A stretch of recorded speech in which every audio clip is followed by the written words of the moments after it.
شروع به اختلال در ماهواره‌های ارتباطی ایران می‌کند. در عرض چند ثانیه ارتباط میان فرماندهی مرکزی در تهران و فرماندهان استانی سپاه قطع می‌شود. همزمان فرماندهی سایبری آمریکا بدافزارهایی را که از قبل در شبکه برق ایران کاشته شدند فعال می‌کند. سلاحی دیجیتال مشابه برنامه شایع شده نیتروزئوس. نتیجه برای پدافند فاجعه بار است. تهران در تاریکی فرو می‌رود. رادارهای پدافند هوایی دچار اختلال شده و از کار می‌افتند. رهبری کشور کور و وحشت زده می شود. از ماه ژوئن ایران سامانه‌های پدافندی متحرک باقی مانده خود از جمله باور 373 و S-400 ساخت روسیه را پنهان کرده است. برای شکار آنها نیروی دریایی آمریکا یک تله پهن می کند. صدها طعمه هوایی ADM-160 MALD شلیک می شوند.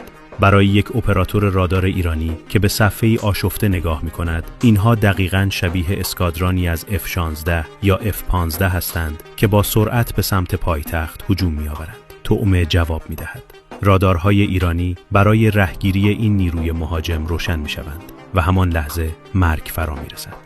در سکوت و سایه‌ها، جنگنده‌های F-35 و F-22 رپتور سیگنال‌های الکترومغناطیسی رادارهای فعال را قفل می‌کنند و موشک‌های پیشرفته ضد تشعشع خود را شلیک می‌کنند. شبکه پدافند هوایی ایران فقط سرکوب نمی‌شود، از هم می‌پاشد. مرحله سوم، ضربه اصلی با کور شدن آسمان و نابودی مدافعان، سنگین وزن‌ها وارد می‌شوند. این هسته اصلی حمله است. بمب‌افکن‌های بیدو اسپریت از پایگاه هوایی وایتمن و دیه گوگارسیا به سوی کوههای سخت شده فوردو حرکت می‌کنند. از زمان حمله اول، ایران بتون عمیق‌تری ریخته است. یک بمب شاید کافی نباشد. بنابراین نیروی هوایی آمریکا تاکتیکی به نام ضربه دوگانه دابل تپینگ را اجرا می‌کند. بمب‌افکن اول یک GBU 57 بمب نفوذگر عظیم را رها می‌کند. بمب به کوه برخورد کرده